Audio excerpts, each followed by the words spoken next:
So they feel the 9 to 5 job is very stressful according to them, right? So they feel, why not me be the king of my own land and earn whatever I want and be at peace? See, like, I think we were not bold enough like them at their age. Okay. They are very frank in what they want to say, and sometimes they can be our guide also. And I don't believe in all this farmers' suicide and all that. It might be true by 1%. Hello ma'am, welcome to MYCAs College. Thank you for inviting me here, sir. Ma'am, I would like to start with this simple question. When a lot of people are turning their backs to farming, what keeps you going? I think it is in my blood, because my mom came from a coffee plantation family and she was a farmer also, though she was a double graduate. And even if my father was a police officer, we were all inclined to become like farmers. Okay. Ma'am, now if we talk about farming, there are multiple challenges. I would like to quote only 2 challenges and then we will try to understand this. Number 1, as farmers you buy most of the inputs at retail price, but your output is sold at wholesale price. Last year it did not rain, this year it is pouring. There are multiple challenges like this. What keeps a farmer going?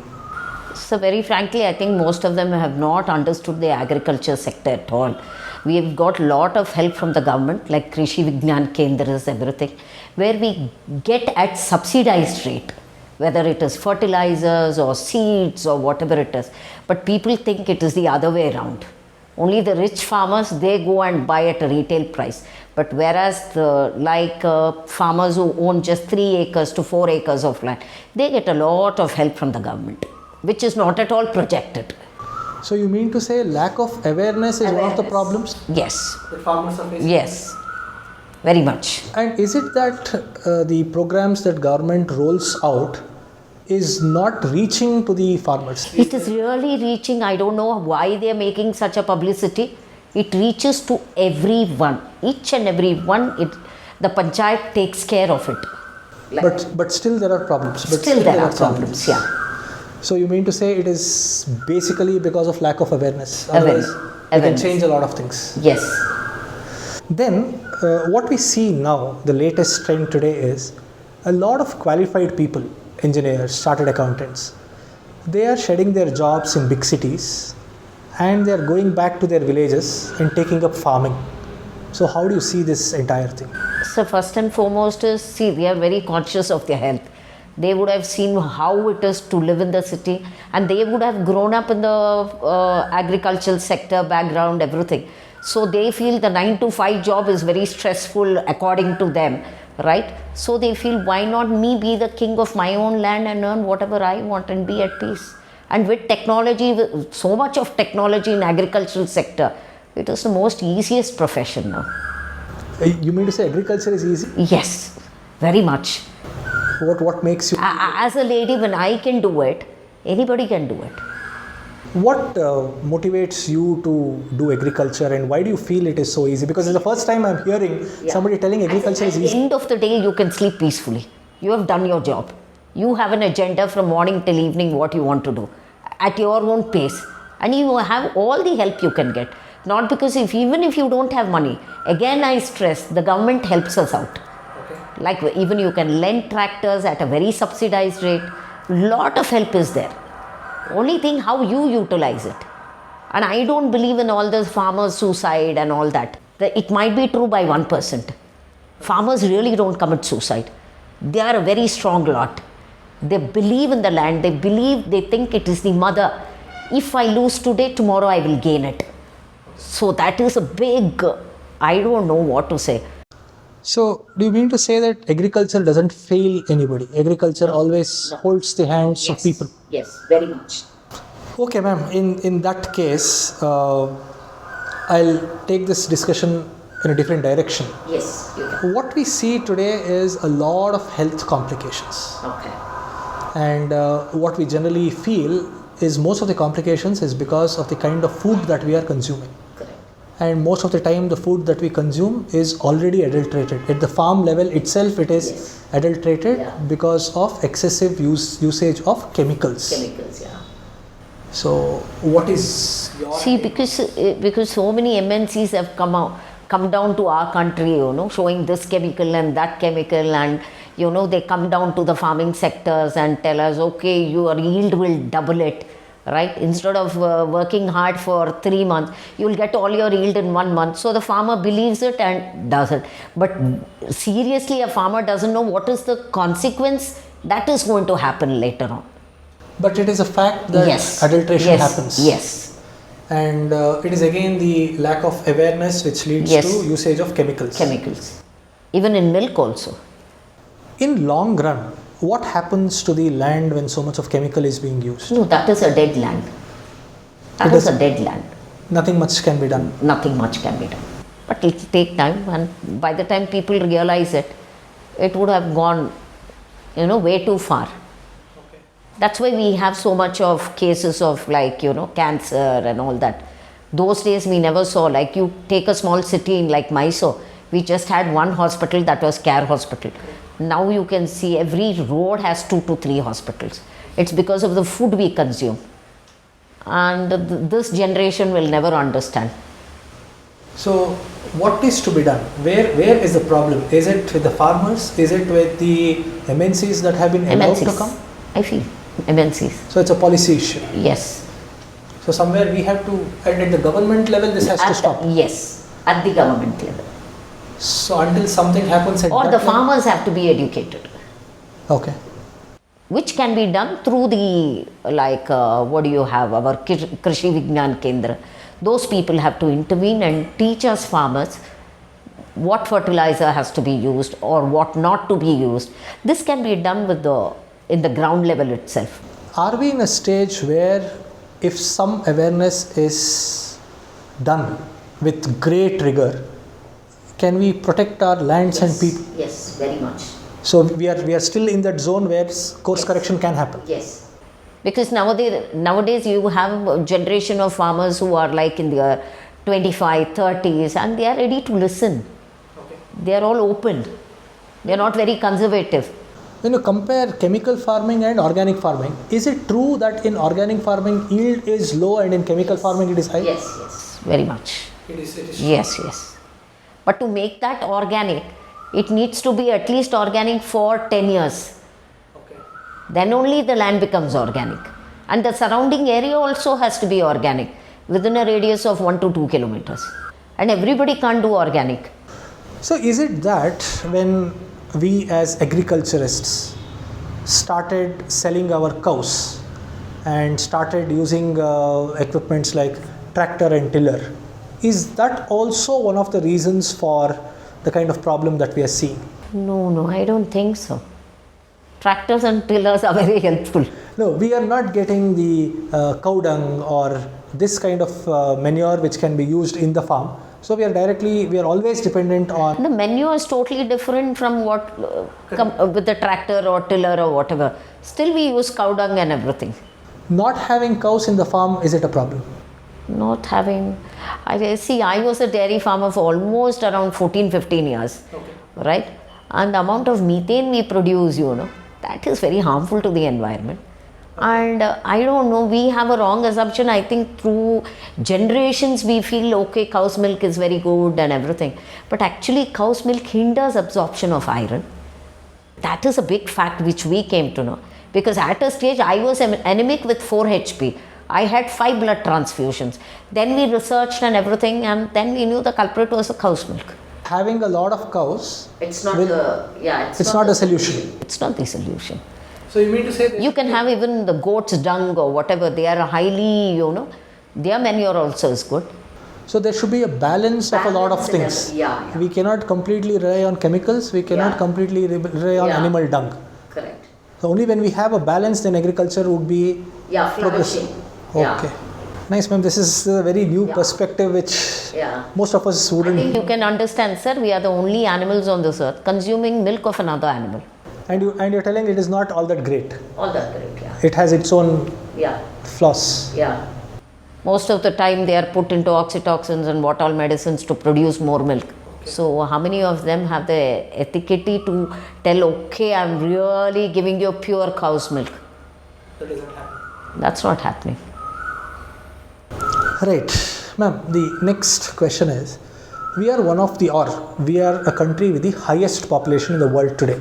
Yeah. We were in the second place, now we have beaten China. Yeah. And it is expected that our population will reach around 180 crores in few years time and all that. In spite of all these things, every sector that we talk to talks about labor issues, labor problem, shortage of labor. How big is the labor problem in agriculture? Agriculture, there is as such no labor problem. As long as we have labor, you treat them like your family members, they are going to stay with you for lifelong. Right? You take care of them, you take care of their children's education and everything. So as such, in our area especially, we don't have any labor problem or something. Okay. So you treat them like we have a system like what I grow, other than your salary, we give something of the profit to them. So why can't everybody do that in all the sectors? Right? Why can't they do it in all the sectors? So you mean to say, consider labor as family? Yes.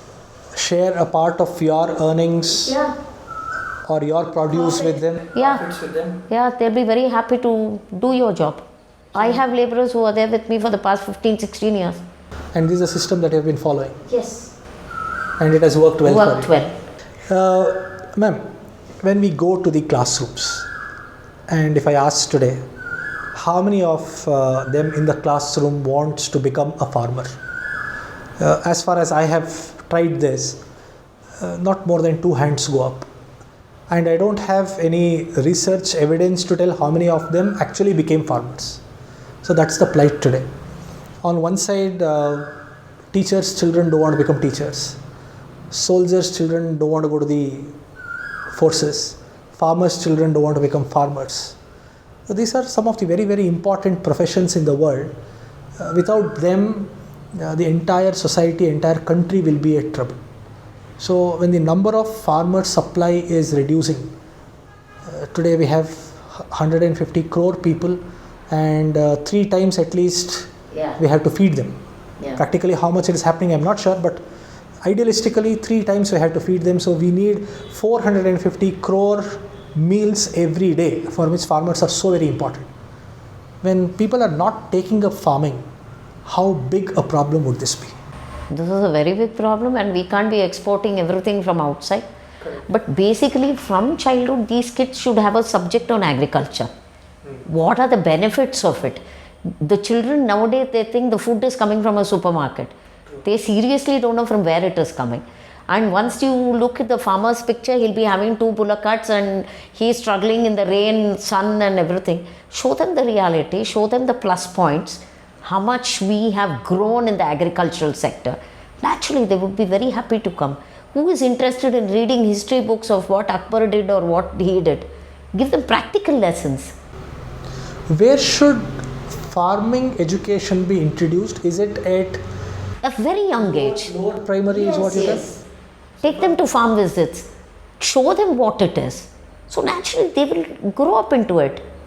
See, it is just like everybody, all the kids see, everybody wearing a tie and everything. That's why everybody wants to be a doctor or an engineer. Other professions are a gone case. Correct. Until and unless they go into it. So who should be doing it? Schools, parents, both? What do you feel? Both. Yeah. And the government should bring a curriculum where everything is included. Okay. Right, ma'am. In that case, again changing the track of the conversation a little. So, and one more thing I want to say, like some of the universities in the north, they give them the military boot camp. I don't think here they do that. So these kids get experienced, like what is a boot camp in the undergrad itself. So even if they want to go to a military school or something, that will become a very advantageous thing. Have you ever tried taking students to your farm? Yes, very much. How have they responded to it? Oh, they are very happy with it. They would love to come back again and again. It's not just my farm. I would take them to paddy fields and, where the fishermen would fish and everything. That's a beautiful experience for them. Ma'am, you are a businesswoman too. On one side you do farming and on another side you have started your own business. Could you please tell us more about your company? Yeah, first and foremost, I don't think it's a business I'm doing. I think I'm bringing out very what do you say, I want to bring awareness about nutrition to the whole country, because India is going to be the next diabetic capital of the world, with so much of juvenile diabetes and juvenile cancer rates going up. So this was the idea. So we got the generation old recipes with scientific background, and with the help of the food scientists, we are trying to bring out the first baby food product into India. So this is the only ready to cook baby food in India. Why did you feel that there is a need for this kind of a product? Very much because my elder two daughters were diagnosed with PCODs. So we thought the younger one should not get into the same thing. So we were wondering what to do. Then my daughter's neonatologist, he said, see, I am a doctor, I am not a food scientist or nutritionist. So he said, take your traditional grains and go sit, work with them and bring out whatever food is best for the children. So the first 1,000 days in any human being is very crucial for their whole adult development. Your gut shows after 20 years what has happened to you in your childhood. First 1,000 days. First 1,000 days. That is how many of them have their skin allergies and gut problem and all that. But that would have been developed during childhood itself, which nobody realizes. So you mean to say your personal experience has actually led you to start this entire thing? What's the name of your business? Mama Mills. Why have you named it Mama Mills? I thought always the mamas, are in the kitchen, and the milling process also is done by the moms mainly. So we got it as Mama Mills. Who actually came out with this name? It's a very interesting name, Mama Mills. It was me itself. Okay. Right, ma'am. So actually my next question was what motivated you? You have already answered it. It's your experience that led to this business. How is the segment of customers whom you are trying to cater to responding to this idea? It's a wonderful experience. We have started reaching out from the Anganwadis to the top-notch customers, and we have made them to realize what they were having. And everybody knows, the MNCs have occupied this industry, but we are under a very big scanner like the IMS Act. That's the Infant Milk Substitute Act. That's only in India. It is one of the strictest in the world for baby food. So rigorously, so we try to educate the parents also. So are you competing with brands like Cerelac and Ferex and others? Yes, the Ferex is no longer there, but Cerelac, yes. So you're competing with somebody like Cerelac? Yeah, they are a big giant. I am a little mouse. How are the mothers accepting your product? What is their feedback? See, now they have started realizing about the health issues and all that. So they are very happy to have a product. So recently a delegation had come to where I've been incubated in STEP, and they took it to the US also. They gave us a big thumbs up, and they asked us to apply for the US FDA license also. And recently even the Ministry of Commerce, a PIDA organization, took our product to Europe, South Africa and South Korea to showcase our product. And you told that this product is the outcome of our traditional recipes. Yes, very much. And here we have also proved that we have not added any milk to it. Okay. Yeah, milk is a big hindrance. So we say as much as possible, the mother is the best person to feed the baby, her own milk, up to the age of 2 years. Right. You spoke about STEP.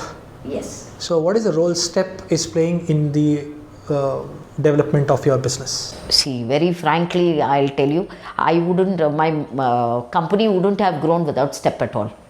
Because I just had a product, I had a wonderful idea and everything.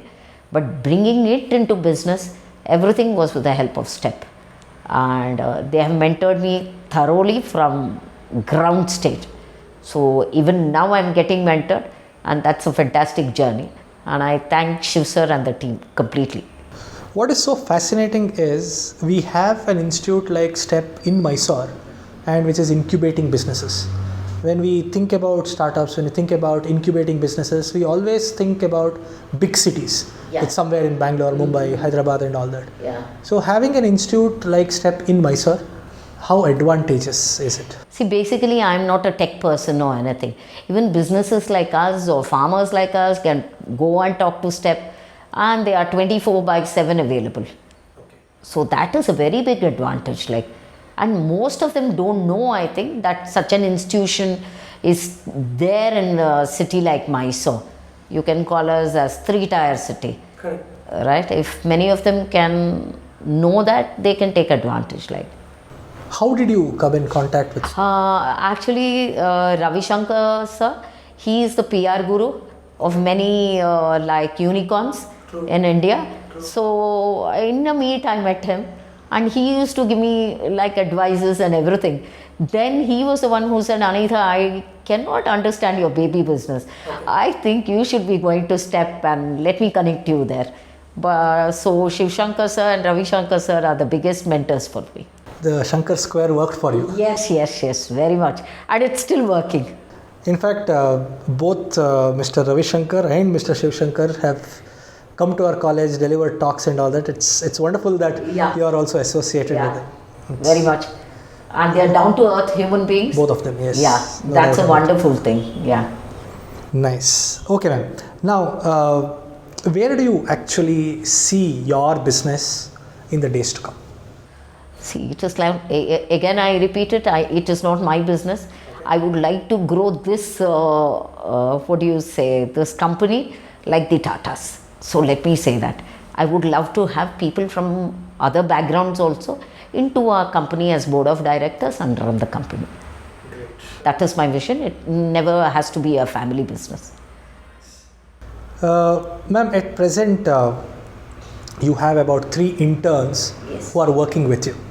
Why I am bringing up this thing is the present day youth think and act differently. Now you are working very closely with them.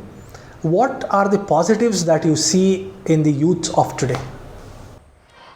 Okay. See, like, I think we were not bold enough like them at their age. They are very frank in what they want to say. And sometimes they can be our guide also, because they have the internet world and everything. They can guide us in most of the things. And it's wonderful to have them. It's not just because of an intern from a particular college or something. But now the Gen Z are too good. Yeah. And they don't hesitate in anything. They're going to be very frank when they want to express themselves or whatever it is. And it is a very positive thing. So you mean to say, if this energy of the youth is channelized in the right direction, they can do wonders. They can do wonders, and India can become a superpower. Nice. Thank you so much, ma'am. This sort of reinforces the faith in the youths. Yeah. Let's see, hopefully India becomes one of the economic giants of the world. For aspiring people, it can be the young people or people who are in their middle age or whatever it is. When they aspire to start a business, what are the basic things that they have to do according to you? So first and foremost, they have to go like an apprentice. That's the main thing. And if they enjoy, they can go to the next step. Without being an apprentice, there's no point saying, I'll just start off something. What are the most common challenges you face when you wanted to start your business? The most common thing was all the financial things. Because basically, I don't have a degree or something. And I don't understand any finance at all. And the next challenge was we are facing is through the IMS Act. So where we cannot be in an Insta or social media or anything. So our product cannot be marketed as freely as the other products. So that is a very big challenge we are facing. Okay. Yeah. How do you feel when your product is compared with something like some MNC product? How do you feel? Do you feel good? Do you feel bad? Do you feel it is injustice? No, I feel really nice when I'm compared with Cerelac, because I know my positive points. What are the positive things in my company and my baby food? We stand by ethics. So comparison doesn't matter for us. And it's good to be compared with a big giant. Okay. If you have to list 3 unique things about your product, what would be those 3 things? So first and foremost, our products are all certified by food scientists from Government of India. And it's the only ready to cook baby food in the market. And we follow all the ethics, like we follow the age groups. There are many baby foods in the market which don't follow the IMS rules at all. They want to take the customers for a ride. Okay, it is their choice, but I wouldn't like to do it. So only two companies like Nestle and us, we have been putting the age brackets and running.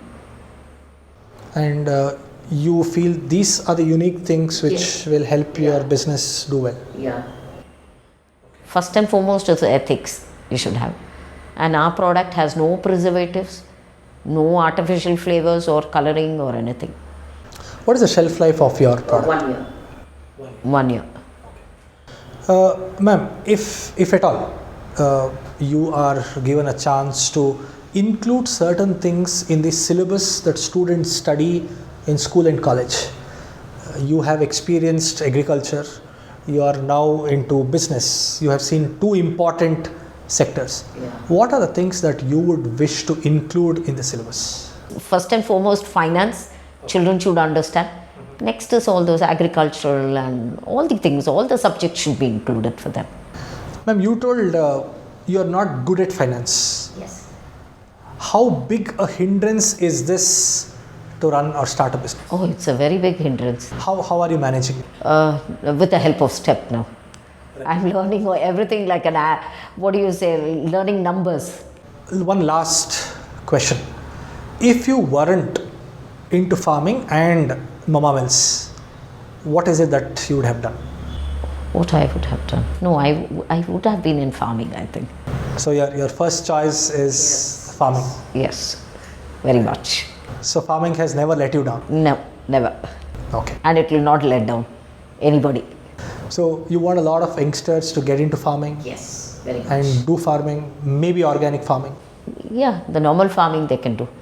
See, organic farming, it's become like a big trend and the prices are so high which is not justifiable.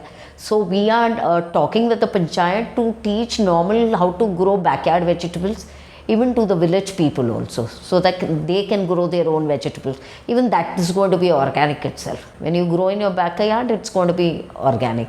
So this organic is a very big thing, right? People have created and the prices are so high, the common man can't buy it. Correct. So the normal farming will do. Thank you so much, ma'am. It was wonderful talking to you. Thanks a lot. We only wish that you do well in farming and Mama Mills becomes the next Cerelac of the world. Thanks a lot, sir, for all your wishes. Thank you.